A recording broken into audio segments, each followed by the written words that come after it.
Welcome to the Food Junkies Podcast. Here, we aim to bring you the experience, strength, and hope of professionals working on the front lines in the field of food addiction. Our mission is to educate you, the listener, and increase overall awareness about food addiction as a recognized disorder. Here, we discuss all things recovery, exploring the many pathways people take towards abstinence in order to achieve a health-forward lifestyle. We hope to inspire you to thrive rather than just survive. So stay positive, make a change for yourself, and share your journey with others. And hopefully the message will spread. Challenging the naysayers. On what grounds is food addiction still being challenged by the scientific community? Why are we still debating this? Welcome to the Food Junkies Podcast. My name is Dr. Vera Tarman, and I am your co-host today, along with Clarissa Kennedy. Today, we have brought back Dr. Nicole Avena, one of the first scientists to scientifically validate food addiction. Today's discussion will discuss on some of the central arguments used by clinicians and scientists who dispute the concept of food addiction. Why are they still missing the point we're making? Thank you so much, Nicole, for coming back specifically to give your take on a couple of notable examples that we are focusing on. You can find one response that she's made to Dr. Kevin Hall's naysaying on her most recent publication in Cell Biology called Missed Signals. So welcome back, Nicole. Oh, thanks so much for having me. Always great to talk to you. Yeah. What I thought I would do is start by doing just a brief summary of some of the critiques, like the food addiction critiques that have come up. And so we'll start with, and I saw the first one in a critical review from Frontiers in Behavioral Neuroscience, where they argued that food addiction is not a scientifically valid diagnosis because it ties well-known eating behaviors with addiction criteria. And they say that concept of food addiction presents overly broad categories of eating behaviors, and by being so broad are just simply not useful for diagnosis and treatment. So in a few points, they say there's too much conceptual confusion between eating disorders like bulimia, binge eating disorder, emotional eating, and food addiction. So what is different about food addiction? That's one point. Then the next point is that we have unscientific validation tools like the Yale Food Inventory. They claim is not scientific because it's based on self-reporting surveys. So of course, I'm going to ask you to address that. Third thing, that there's just simply insufficient biological evidence. You yourself have talked about PET scans and the link between addiction and, a PET scan dopamine response. And they're saying, no, there isn't enough of a response to validate. Fourth thing, that they're saying these are normal responses. Like a person is on strict dieting, of course they're going to overeat. They're in stress, of course they're going to overeat. How can we distinguish that between food addiction? And finally, that we're using addiction criteria inappropriately, like, for example, withdrawal. There is no comparison between an opiate and alcohol withdrawal to food addiction withdrawal. That's what they say. And finally, I just wanted to add, I hope we get to this, I thought they surely haven't read your work or Erica Schulte's work. They haven't read it, but they have. It's in their research. They actually acknowledge your work, but they don't respond directly to your claims, which leads to the question of why aren't they? I mean, this is science. We're supposed to be having a conversation between each other. Anyway, so this is the background that we'd like to talk about. So, Nicole, we're going to start with number one question, and that is their first contention, which is that food addiction is indistinguishable from eating disorders and emotional eating. Of course, we've talked about this multiple times, but can you give a short response to this claim, please? So yeah, one thing I think that is important to point out is that, I actually welcome these questions. I actually welcome, the questions regarding, how should we be thinking about food addiction, and really trying to get at how do we define this? How do we best understand this? Because I think that is critical to the scientific method. We are supposed to, as a community of scientists, be constantly refining and revising and questioning each other. And that's part of the process. So I want to make it clear that I certainly don't dismiss any of these questions or, people talking about this.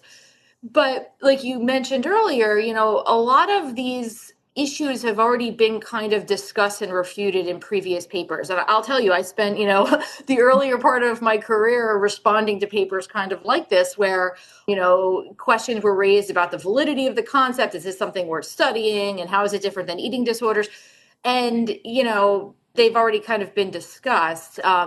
And so I don't have time, and I'd much rather be focused on advancing the science rather than sitting here and, responding to every single paper that restates the same, question that's already been raised and addressed in previous publications. So that being said, just to kind of get through some of these concerns, because I think, again, we need to address these. We need to talk about them and better understand them. I think that the idea that we shouldn't study food addiction because it's related to eating disorders or there's overlaps with other eating disorders that are out there is really a pretty big jump to make. I mean, to argue that we shouldn't be, just because something has an overlap with a known condition doesn't mean that, we don't study it. So, I mean, look at obesity, for example.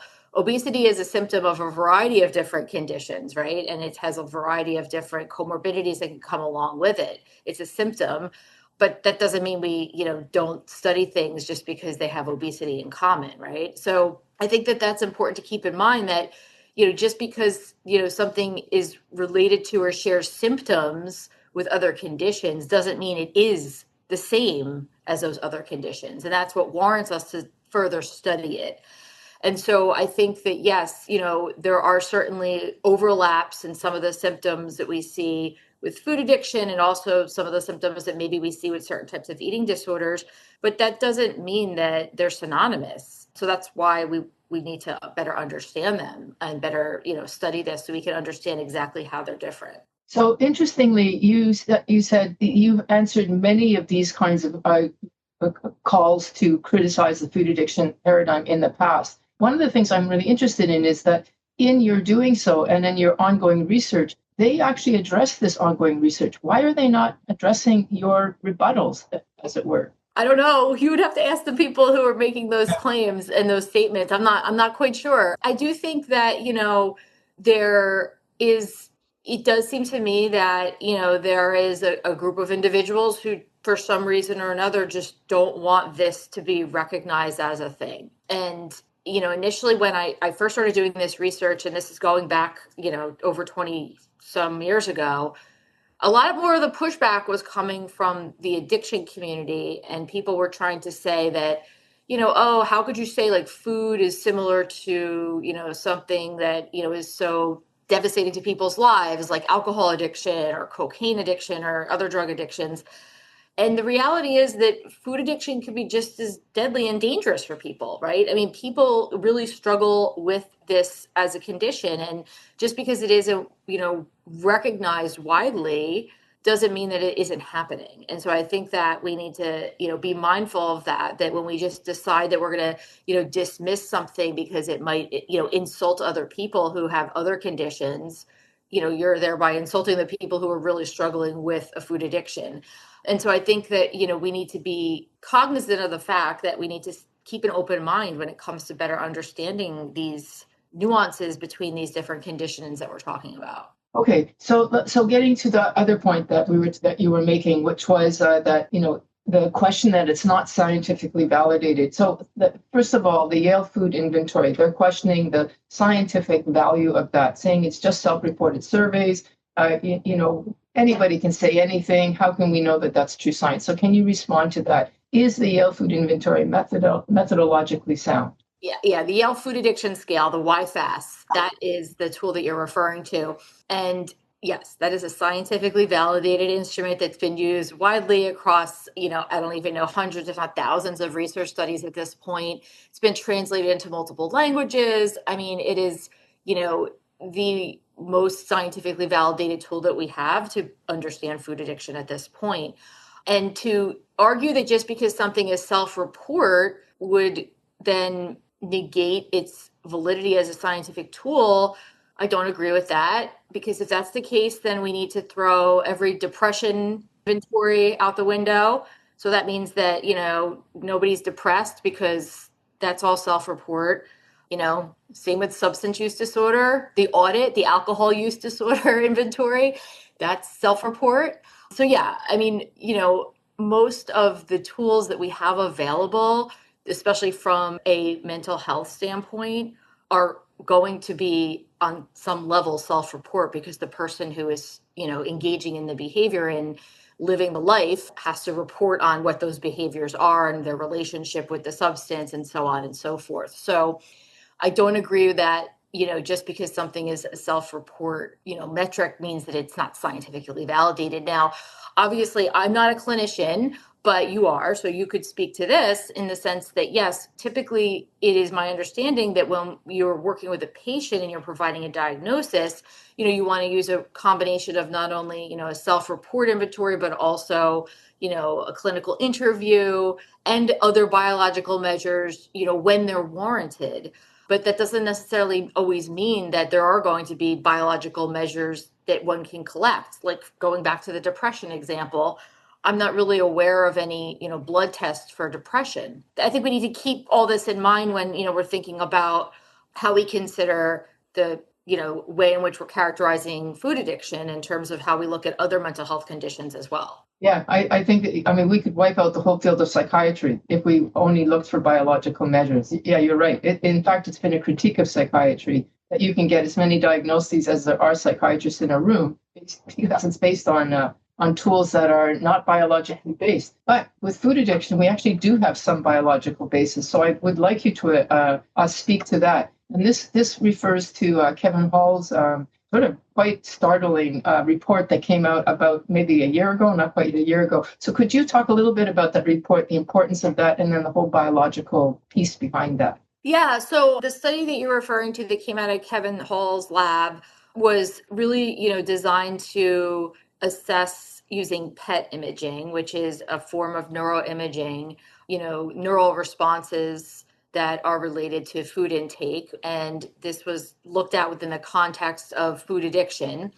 And basically in the sample that they utilized, which was, admittedly a small sample, they did not find significant difference using PET imaging when it came to assessing dopamine levels. And so, the sort of takeaway message ended up becoming from this paper to many that, this kind of discounts this idea that food addiction is something that, is real. And so there were quite a few media reports that kind of ran with that.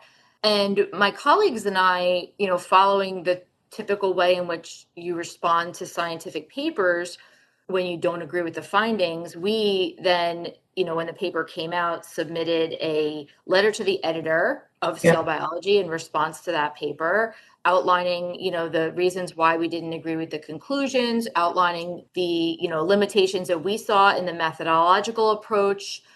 And it was published, albeit, a few months after the paper came out, but eventually they published it.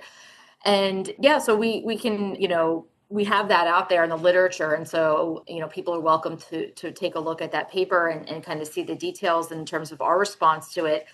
But I think it really just kind of gets at this question of, how do we consider these scientific studies? And I've always said that, there's no one single study that is going to prove or disprove any concept in science. And so, to have one study come out that casts doubt on this idea of food addiction when it does have methodological limitations, when I feel that it, really went beyond the data in terms of the interpretation of the findings, isn't really the way we're supposed to do things. And, just like, for example, when we first started studying whether or not food could be an addictive substance, in my lab, it wasn't one single study that, quote unquote, proved anything. It's just so many studies that were conducted over multiple years, conducted, by multiple laboratories, conducted in laboratory animals, conducted in humans, that all came together to build this scientific literature base that supports this idea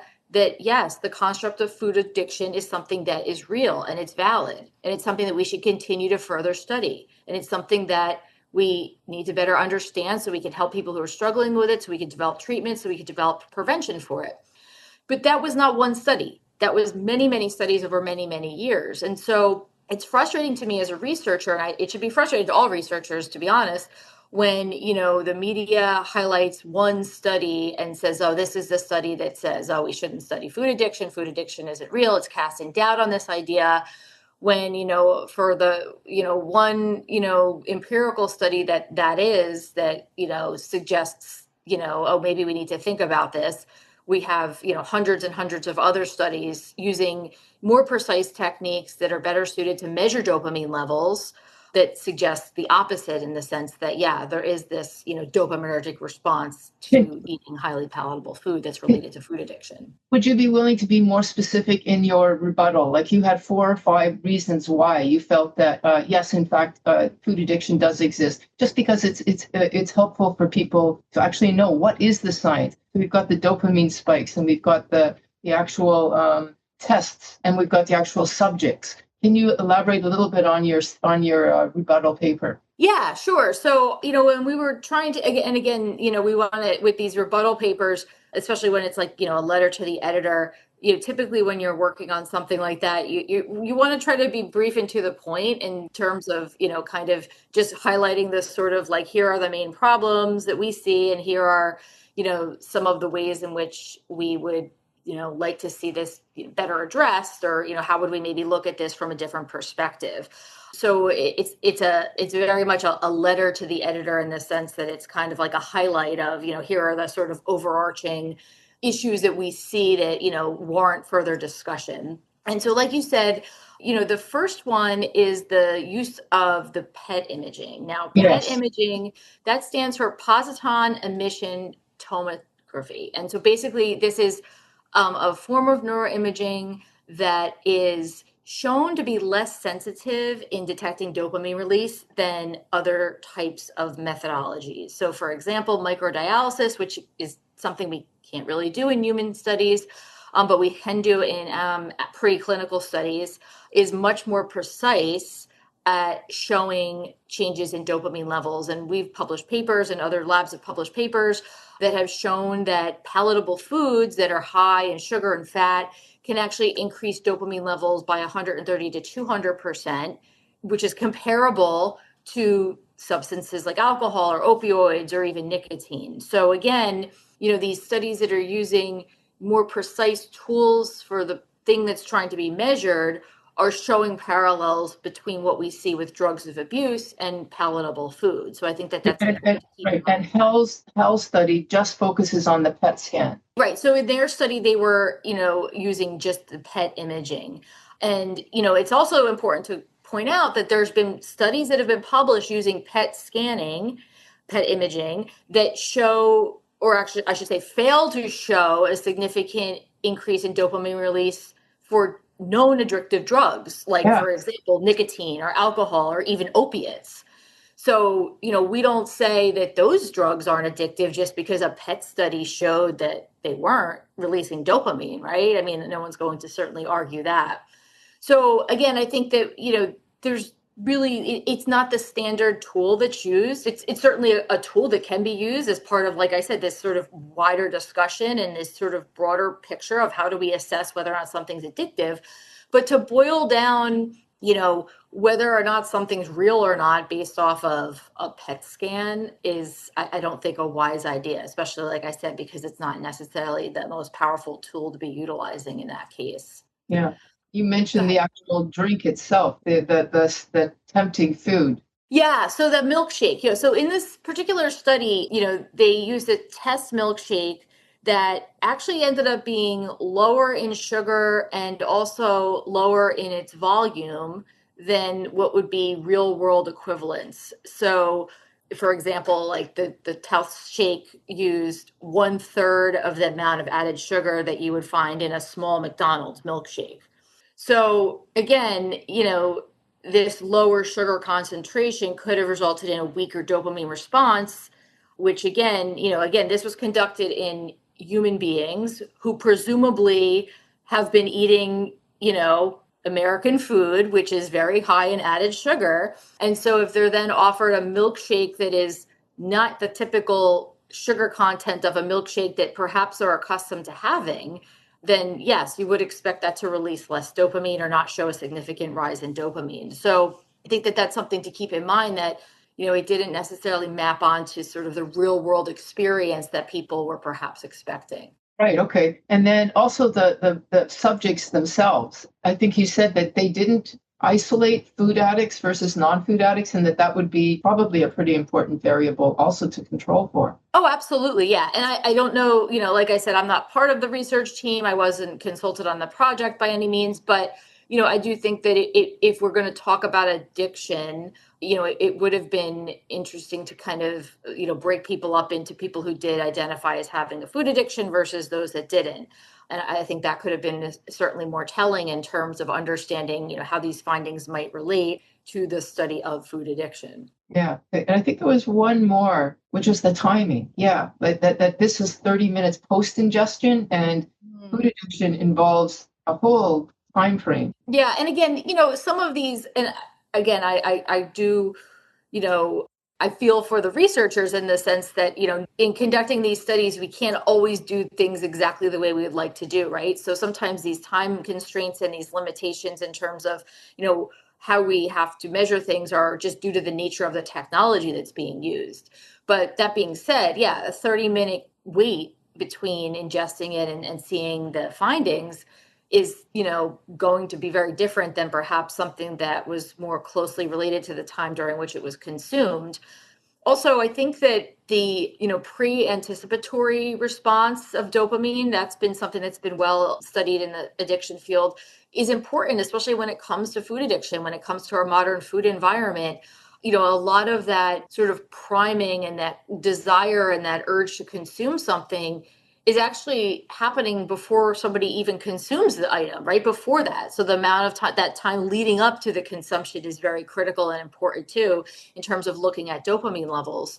And so, again, this is just, examples of future study ideas and things to do beyond this, but it is important to, acknowledge that in terms of, something that could be addressed in the future. Yeah. So I think that this is just a case in point of how people who are critiquing the food addiction world are taking like a snapshot of not necessarily a well-designed, I'm not speaking specifically to Hall because there's many people critiquing this snapshot of not designating food addiction versus non-food addiction, and then making, I don't know what the word is, making assumptions based on just a simple test. That's not even a valuable test, the PET scan. Yeah, and I agree. I think, again, like I mentioned earlier, my concern when things like this happen, and this isn't the first time that something like this happens. Actually, this happens a lot in science where, some study will come out and, everybody will point to that study and forget about the 500 other studies that actually show just the opposite. So again, it's important to put this into the perspective of the larger picture of the body of research that's being conducted looking at food addiction. And I will say, just because you kind of titled this little discussion we're having earlier about like the naysayers, I don't know if I like using that term. I know what you're saying in terms of, the people who are, producing information or producing papers that are casting doubt on this idea. I will say, we need to be careful about looking at these scientific papers. This is the paper you and I are referring to is an actual empirical study. It was a research study that was conducted. It had IRB approval. It was a valid research study.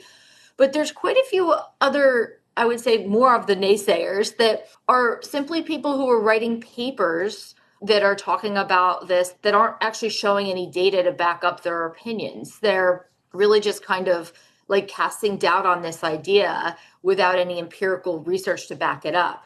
And so I think, we need to be careful when we're looking at the published papers that are out there that are, quote unquote, against this idea of food addiction, and really dig deep and understand, well, how many of those are empirical papers that are an actual research study versus how many of them are just, like a paper that's an opinion piece or a review paper that's based off of, people's ideas at that time, because there's a big difference between those two. I can write a paper about my scientific opinion on anything and get it published in any journal. That doesn't mean that it should be used as evidence per se in terms of understanding whether or not something is real or valid or not. My opinion is one opinion, not that of the consensus of the scientific community. Yeah. Okay, let's go back to some that list that I had brought up. So, what about the idea of pathologizing normal behavior under stress or eating restriction, which will foster abnormal eating? What do you say about that? Well, I mean, I personally think that most medical professionals and researchers would agree with me that that is the pathologizing something that, goes to the extremes when someone's under distress is what we're supposed to do, right? I mean, yes, we all experience some level of distress and we all manage it hopefully appropriately. But when people can't manage it in an appropriate way, then that's when it becomes something that, we need to address from the standpoint of understanding whether or not there is some sort of underlying pathology involved here. So, for example, overeating. Yes, everybody in the United States overeats on Thanksgiving Day. It is something that just happens in our country, right? Because you're with family and friends and everyone gets together and eats all kinds of, foods and delicious things. But that doesn't mean that everybody, has a food addiction on Thanksgiving Day. But it does mean that there's some people who, perhaps meet the criteria of overeating in addition to the other criteria that we have, laid out when it comes to understanding food addiction many days of the year, many weeks of the year, many months of the year, all for the majority of the time, to the point where they experience a level of distress and they're, experiencing this in an exaggerated way that is not normal. And so again, we're not saying that we're pathologizing every person who overeats once in a while or, every person who, restricts their food once in a while because they, decide they, want to go on a diet or try something different. This is beyond that. We're talking about looking at, the criteria for addiction. And that's why we and others have been very careful to use the American Psychiatric Association's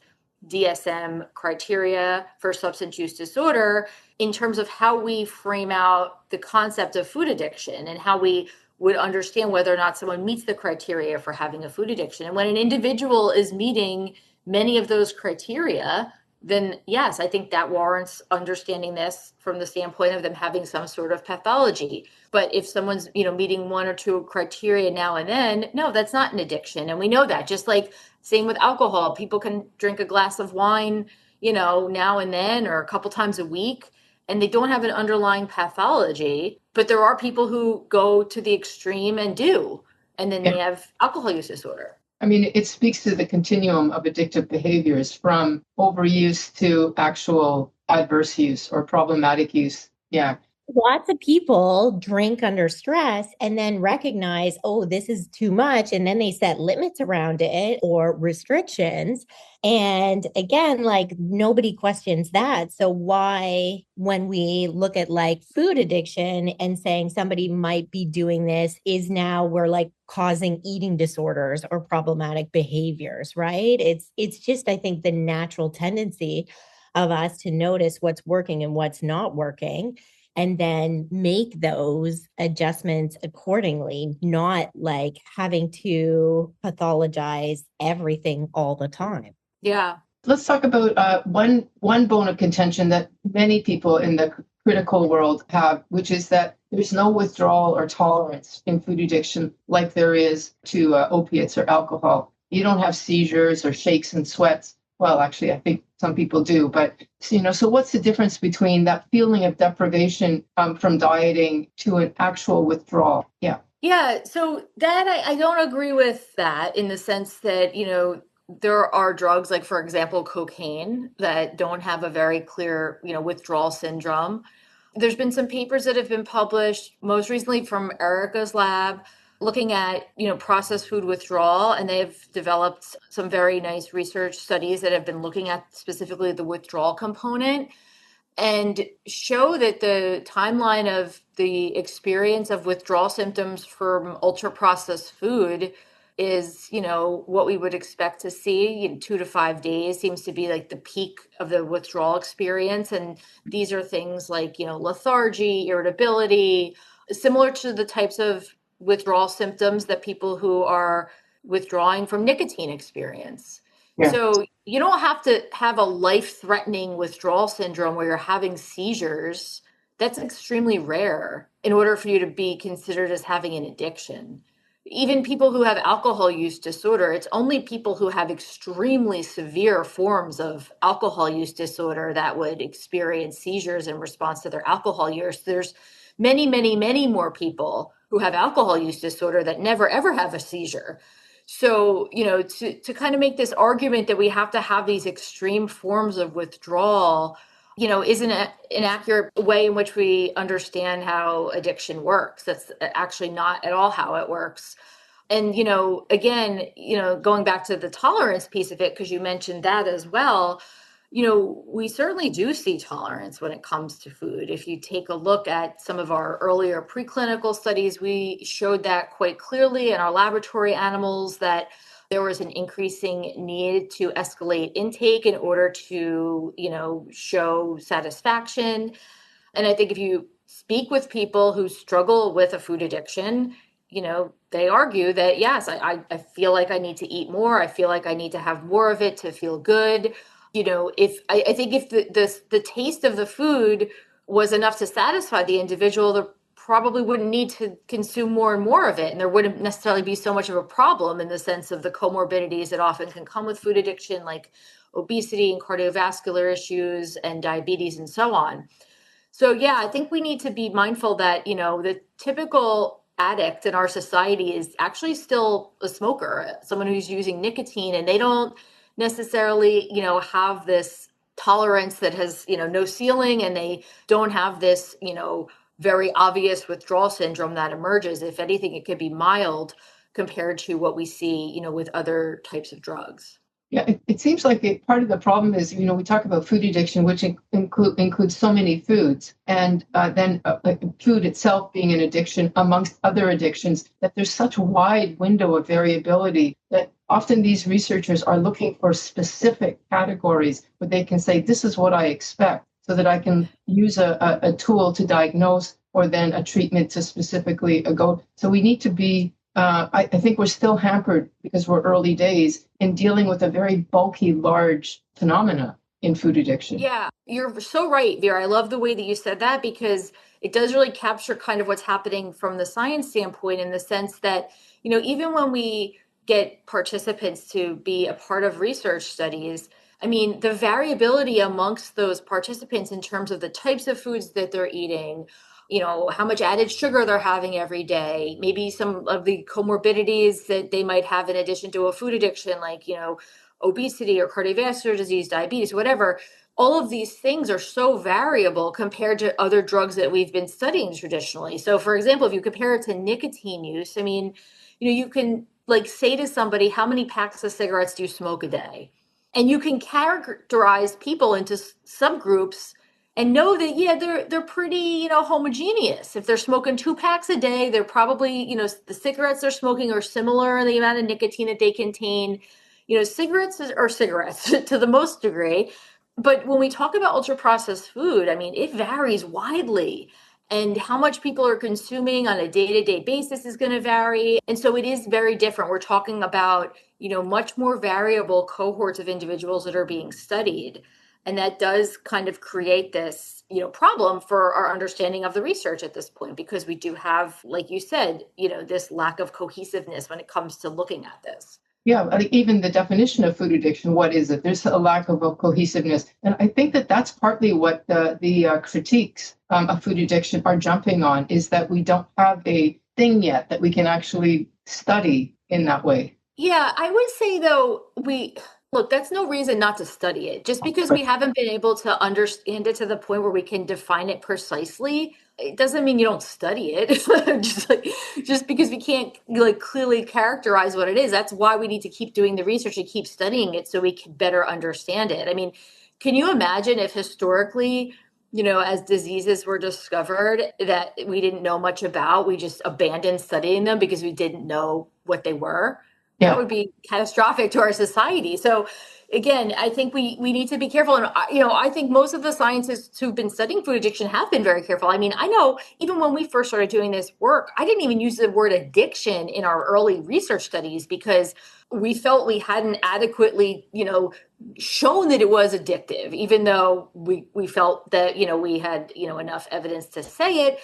we got some pushback from editors and reviewers on our early papers that, really said, what, you really shouldn't be talking about this as an addiction. You could talk about it as food dependence. So if you go back and take a look at some of our early, Avena papers from back in the 2000s, you'll see I talk about sugar dependence a lot.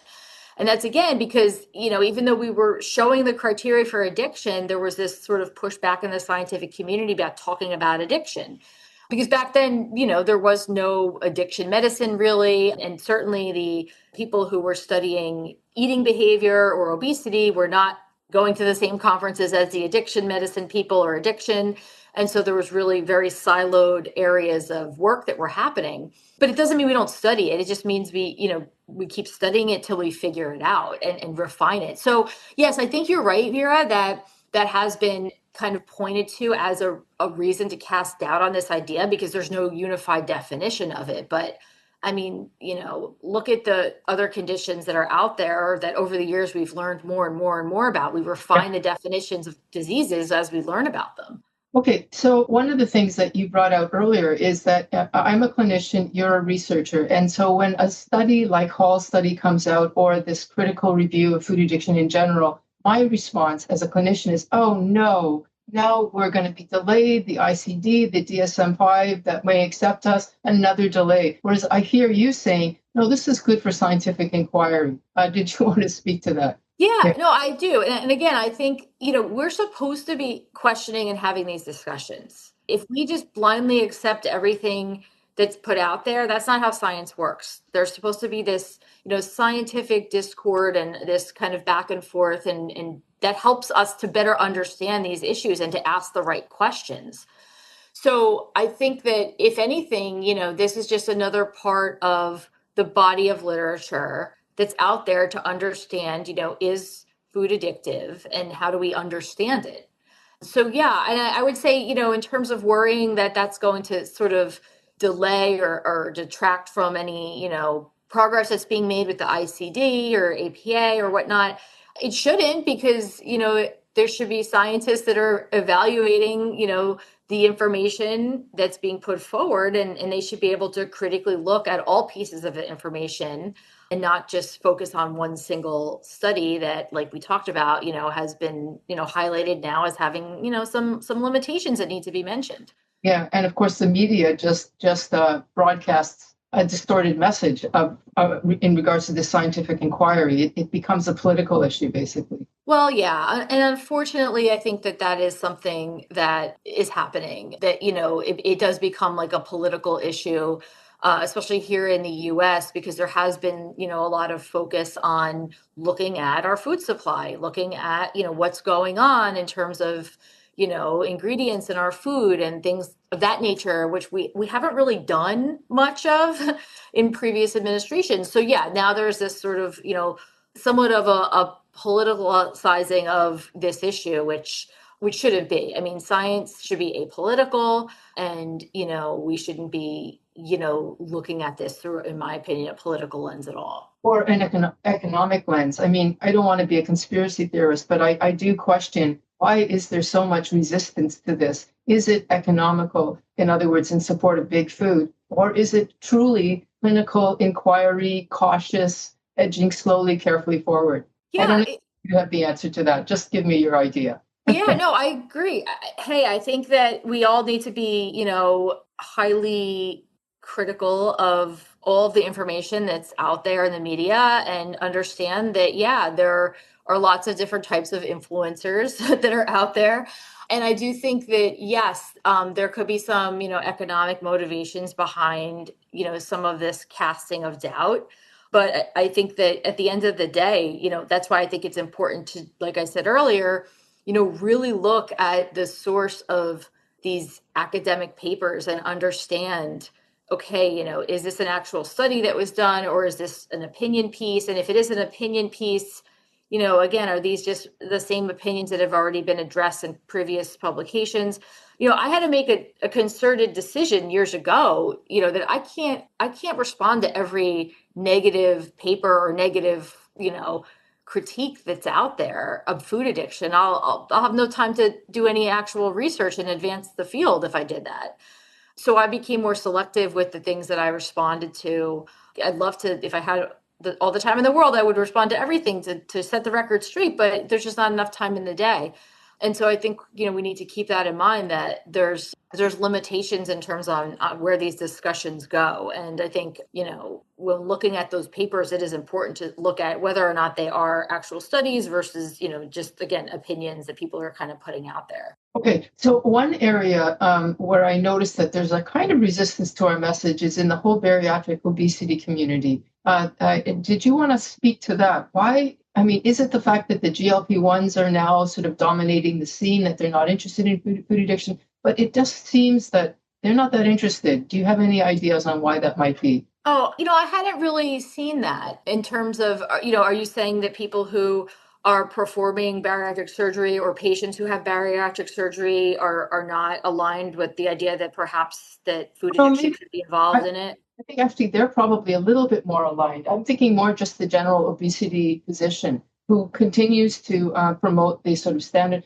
not exactly standard American diet, but the diet that has a lot of refined carbohydrates and grains in it. Yeah, it's a great question. I'm not really sure if I have a good answer for that, but I think that rhetorical question. Yeah, no, I think, these are the types of questions that we really need to think about and noodle on, I think, for a bit to come up with the best way to frame them and respond to them. But, look, I think that, like you mentioned about the GLP-1 drugs, I mean, Yes. That in and of itself, I think, really does, support the idea that food addiction is something that is valid in the sense that, we were able to see these drugs that we know can have the ability to kind of dampen the reward system. And then that's enough to cause people to then not necessarily want to overeat, some of these foods to the point where it helps people to lose weight. It helps people to manage their diabetes. And the fact that some of these drugs are being used off label to treat other types of addictions. For example, I've read reports of people using GLP-1s for alcohol use disorder. And I think there's been discussions of looking at this within the context of other types of addictive behaviors as well as a potential treatment. So, if anything, I think that kind of lends some support to the idea that, many of these highly palatable foods potentially can be, acting on the addiction circuitry in the brain. Yeah, well, so I think it does. I guess as a clinician, I worry that the focus will be just on using the GLP-1s rather than on other treatment modalities. But I guess if we're looking, first of all, just as a validation for it being a biological construct, it's definitely there. Yeah. Oh, sorry. I was just going to say, I will say, noticing from my clients, but it doesn't completely remove the food noise. The food noise is still there. So it dampens the hunger signals in general, but they still have noise around cookies, right? Noise. So they still have to be using some craving management tools. And so I think I think that's kind of fascinating. For some people, they report, oh, wow, I don't even really think about food. But then for others, like I would say 50-50 in the clients that I have, they report that there's still significant food noise, but less. So it makes it more manageable so they can use their craving management tools. But, without it, maybe they couldn't get even a day off ultra-processed foods. That's so interesting. I think there needs to be some more studies that are being conducted in individuals who have food addiction, different degrees of it, so that we can better understand that how these drugs might work for people who are struggling with food addiction. Yeah, and also, Chrissy, I actually didn't realize that. I thought that the food noise was significantly dampened, but you're saying that with some people, it doesn't really touch it, or it just dampens it, but it's still there. Yep, it's still there. They still report it. They still have to maybe avoid certain situations or go in with craving management plans, or, even if they were sitting in a meeting, they might have to remove some of those foods from their table to just at least self-binding strategies, right? In terms of craving management skills or coping skills that we're giving them to deal with it. And so I don't think it's like an all-in-one fix for everyone, which I think is quite interesting as well. But we're still learning so much, right? But it sounds like it buys them a little bit of headspace and time. Yes. Right. pause. to It then gives them the use those pause to tools. take the bowl and put it on another table, right? Which is, but they're still noticing I'm in the meeting and I'm still thinking about cookies. Right. Yeah. And I think that's why, again, these drugs are being widely used. I think they'll continue to be widely used. But for whatever reason they're being used, I don't think they should be administered, alone. I think it needs to be in conjunction with some sort of behavioral management or some sort of, level of understanding of people's behavior in terms of understanding, how to manage cravings or how to manage, whatever the issue is. Because I think if anything, we want to help people learn those skills and to have that this as one part of their toolkit, right? Mm-hmm. So that they can, have multiple modalities that they're using to address the things that are troubling them. Could you see in your research, like upcoming, that you might actually investigate sort of the impact of GLP-1s on PET imaging or on other types of measures for food addiction? Yeah, so we don't have any studies that are, in the works at the moment looking at this within respect to food addiction, but we're hoping to get some funding up and running soon for a study that would look at GLP-1s and some other neurochemical or I should say neurological measures to better understand, brain activity in response to, feeling full, in response to being on a GLP-1 drug versus not being on a GLP-1 drug. Because I think that's one of the things that's really interesting about users of these drugs is that they experience fullness in a very different way now than they have in the past. And many times people will say like, yeah, I feel full from eating a very small amount of food.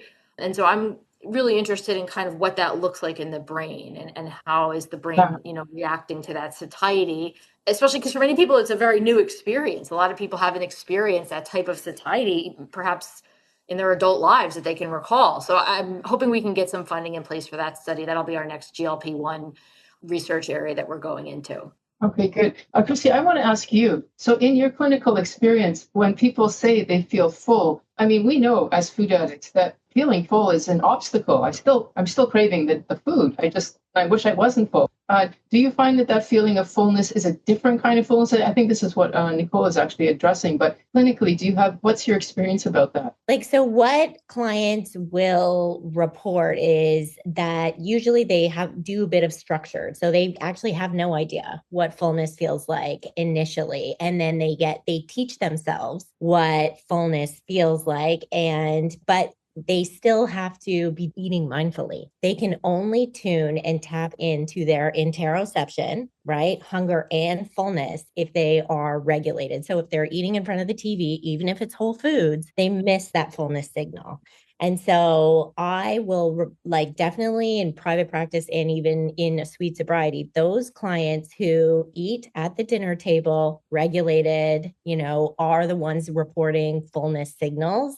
The ones who maybe even are just eating whole foods, but haven't adapted that additional practice yet and aren't doing regulation are not, which I think is very telling about, what we need to be doing in order to experience fullness. Now, I imagine in Nicole's study, people could still be eating in front of the TV and feel that feeling because I have clients and they say, yeah, it's fullness, but it's almost like nausea fullness. It's like a negative experience versus fullness of oh, I feel good. This is enough. Thank you. It's more if I eat one more bite, I might be sick.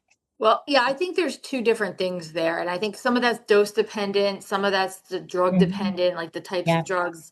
But I think that to me, those are not necessarily the same idea of fullness, right? The one that you're talking about where it's like, yeah, I feel like I've eaten enough, I'm satisfied, that would be ideal, right? That's what we want people to experience.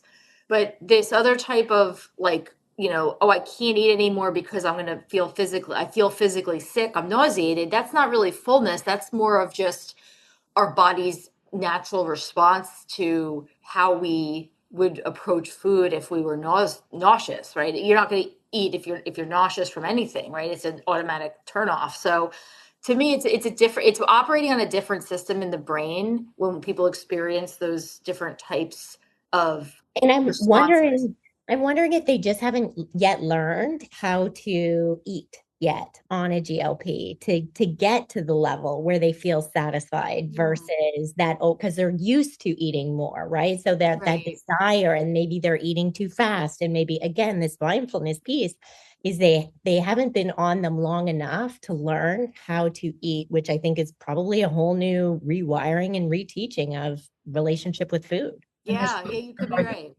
And they're still governed by food noise. Mm-hmm. Okay, Chrissy, did you have a question that you wanted to ask? Yeah, I was just curious, is there any study out there that's already been done that really like highlights like the limitations of Kevin Hall's study that is kind of done with a PET scan with people with food addiction, measuring dopamine, like anything that really identifies like, yeah, this is like the exact study, but done in the correct way that would be showing the limitations of Kevin Hall's study. And if not, is there possibility of doing something like that in the future? Well, yeah, I think this kind of gets to the point I made a couple times about how there isn't just one study, right? There's multiple studies that have been done that kind of speak to these different aspects of limitations that I would say are raised in that PET study. There's been fMRI studies that have been done looking at people who struggle with food addiction. There's been, other types of assessments of the dopamine genes and alleles for certain dopamine genes that have been conducted in individuals with food addiction that, support the idea that, yes, there's, evidence of food addiction. And then if you, look at just, I think the breadth of studies that have been done in this space, I think, in putting them together, and like I was saying to Vera, we weren't able to really do this to the degree that we wanted to in our response to the paper because we were kind of restricted in terms of, the amount of space that we had in terms of responding as just a letter to the editor. But yeah, I would say that, the studies that have been done, again, kind of already refute some of these findings. And that's why it's important to look at this study within the context of the rest of them. And that's why, I don't necessarily dislike the study. I'm glad that the study was conducted. I'm glad it was published. It raises a lot of questions, and that's what we're supposed to be doing. But again, it's just, to me, another study that goes into this larger literature that's been mounting that'll, help us to better understand what's happening in the field. Okay. My last question to you was going to be, do you think that we will be able to surpass this resistance? But it sounds to me like you're saying that resistance is just part of the deal. It's just the further inquiry. We just have to I think that I don't view it as resistance. I think maybe it's because this is the whole time I've been in the field, there's been resistance. So to me, it's just normal. This might be my trauma response to this. This is how life is supposed to be. I don't really view it that way. I kind of view it as like, yeah, to me, it's like, making us do better work. It's making us do more work. It's making us refine this and hone it even better than it is, which I think is in all of our best interests. So I do welcome, these discussions. I welcome, the questions. What I don't welcome is, like you mentioned earlier on, Vera, when we've kind of gone through a lot of this already in the literature, and that's not highlighted. Because like I said, I don't have time to respond to every single paper that's put out there that brings up these same issues. So again, I do think it's important, when people are going to, raise questions, that they make sure that they've looked at this body of research that's already been put out there to characterize, whether or not those questions actually still stand up when you look at the studies that have been done. Yeah. So in terms of what we clinicians can do, I guess it's not to be discouraged, but to continue to do the work that we do, because it's our work that you will then further use for your research going forward. I think so. Yeah, I agree. I think that, I don't think we should look at this as an us versus them. I really don't. I think that as a medical and scientific community, we have to come together. And like I said, science is supposed to be apolitical, it's supposed to be impartial. And, that's one of the things that drew me to science was that, it is what it is. You do the study and these are the results. And then someone replicates it and they'll find out whether or not you got the same results as them. And so it keeps us all honest. And I think that that's important. So yeah, I don't see this as necessarily a bad thing. I think it's kind of part of the scientific process, but I just think, we have to help the media to see that there's, more than just one paper that's going to define whether or not something is real. I think that's our bigger challenge. Okay, great. I think we should end there so that you can get on to your next event. But thank you so much, Nicole, for coming and joining us one more time. Okay, thanks. Nice to see you both. Thank you. Thanks for joining us this week on Food Junkies Recovery from Food Addiction. Make sure to join our Facebook group, Sugar Free for Life Support Group, I'm Sweet Enough. Molly and Clarissa are food addiction professionals who offer one-to-one counseling and group coaching through Sweet Sobriety. Please subscribe to our show so you never miss an episode. While you're at it, if you found value in today's episode, we'd appreciate you leaving us a review on your favorite platform. Your feedback helps grow our show and allows us to reach others who need to hear this message of recovery. Don't forget to pick up a copy of Dr. Tarman's book, Food Junkies. And as Vera always says, the power is ours.